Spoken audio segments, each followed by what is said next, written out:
जय राधा माधव जय कुंज बिहारी, जय गोपीजन वल्लभ गिरिवरधारी। यशोदानंदन ब्रज जन रंजन, यशोदानंदन ब्रज जन रंजन। यमुना तीर वनचारी, जय राधा माधव जय ओ कुंज बिहारी। श्री राधा माधव की जय, कुंज बिहारी भगवान की जय, सद्गुरुदेव भगवान की जय। श्रीमद् भगवद गीता का अध्याय 6 और श्लोक संख्या 18 का भी हम पाठ करेंगे।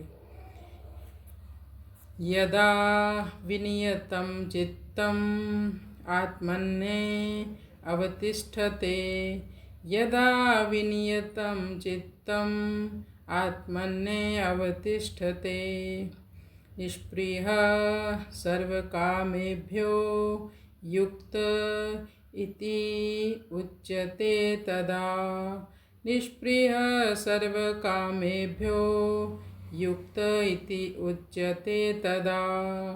यदा विनियतं चित्तम् आत्मन्ये अवतिष्ठते, निष्पृहः सर्वकामेभ्यो युक्त इति उच्यते तदा। भगवान इस श्लोक में एक योगी की जो मन की स्थिति होती है उसका वर्णन करते हैं। यदा विनियतम चित्तम, यानी जिस योगी ने जिस काल में अपने मन को पूर्ण रूप से अपने वश में कर रखा है और आत्मन्ये अवतिष्ठते, उसकी चेतना आत्मा में स्थित है, साथ ही साथ निष्प्रिय सर्वकामेभ्यो, निष्प्रिय कहते हैं लालसा या चाह को, किसी चीज़ की चाह होना। निष्प्रिय सर्वकामेभ्यो, यानी कि ऐसे योगी ने हर प्रकार की कामनाओं का त्याग कर दिया है। जब तक एक योगी के मन में किसी भी प्रकार की भौतिक कामना बनी रहेगी तब तक उसका चित्त आत्मा में या परमात्मा में स्थित नहीं होगा। भौतिक जीवन में भी हम जिस वस्तु का गहरा चिंतन करते हैं तो हमारा मन वहीं अटक जाता है, ठहर जाता है, फिर चाहे कहीं भी हो। इसलिए कहते हैं आप वहीं हैं जहाँ आपका मन है। एक योगी निष्प्रिय सर्वकामेभ्यो, सर्वकामेभ्यो मतलब इस संसार के सुखों के प्रति तो वो अनमना होता ही है, निष्प्रिय होता ही है, पर साथ ही साथ किसी रिद्धि सिद्धि की भी वो कामना नहीं करता। तो भगवान यहाँ कहते हैं युक्त इति उच्यते तदा।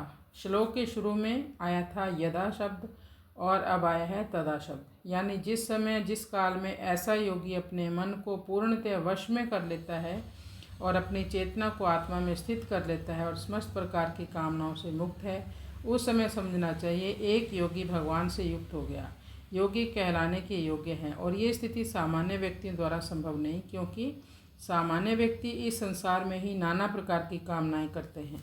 स्वाभाविक सी बात है, जिस व्यक्ति ने अपने आप को शरीर मान रखा है तो शरीर की तो कई प्रकार की आवश्यकताएं होती हैं। तो ठीक है, ज़रूरतों की पूर्ति करना बुरी बात नहीं है, पर मान लो चलो आवश्यकताएं पूरी हो भी जाएं तो कामनाएं कभी भी पूरी नहीं होती, और ये कामनाएं ही हमारे मन को चंचल बनाती हैं। मन के चंचल होने का मुख्य कारण है हमारी कामनाएं। जैसे हम कामनाओं की पूर्ति में लग जाते हैं और विषयों में सुख की तलाश शुरू कर देते हैं, हमारा मन ज़्यादा भटकता है। लेकिन एक योगी मन को वश में रखता है और हमें भी भगवान की सेवा में, भगवान के दर्शन में अपने चित्त को जोड़ लेना है।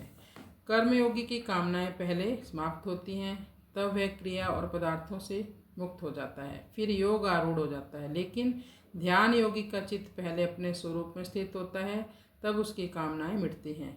कर्मयोगी का तो मन संसार की सेवा में लग जाता है, क्योंकि सेवा भाव कर्मयोगी में होता है, उसको सेवा तो करनी ही पड़ती है, और स्वयं स्वरूप में स्थित हो जाता है, मतलब अपनी चेतना को भगवान से जोड़कर रखता है, लेकिन संसार की सेवा में लगा रहता है।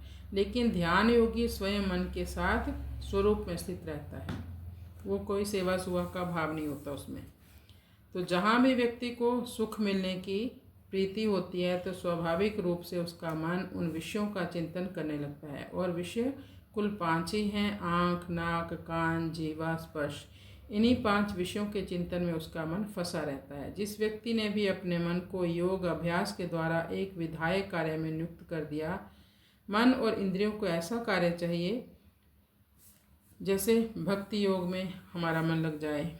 आँखों से भगवान का विग्रह देखें, कानों से भगवत नाम सुनें, नाक से भगवान को अर्पित किए हुए फूलों को सूंघें, जीवा से तुलसी जल को ग्रहण करें, पैरों से भगवान के मंदिर जाएं या भगवान के धाम की यात्रा करें, हाथों से भगवान की सेवा करें।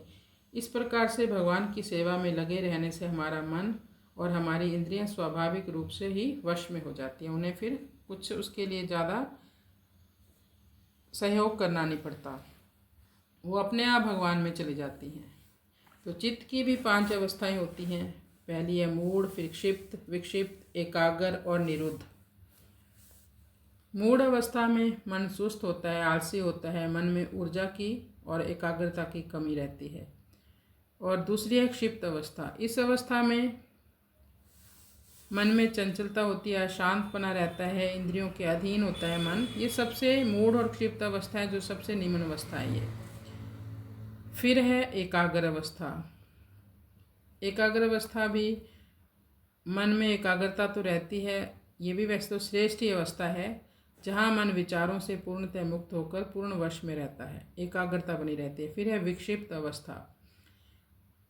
इसमें मन तो सक्रिय होता है पर विचारों और आंतरिक भावनाओं में उलझन बनी रहती है, उच्च आध्यात्मिक अनुभव होते हैं इसमें। फिर है निरुद्ध अवस्था। निरुद्ध अवस्था सबसे श्रेष्ठ अवस्था है जहाँ मन विचारों से पूर्णतः मुक्त होकर पूर्ण वश में रहता है। इसे समाधि की अवस्था भी कहते हैं। तो ज़्यादातर योगी लोग जो हैं वो निरुद्ध अवस्था में ही स्थित रहते हैं। तो कृष्णाय वासुदेवाय हरे परमात्मने प्रणतक्लेशनाशाय गोविंदाय नमो नमः।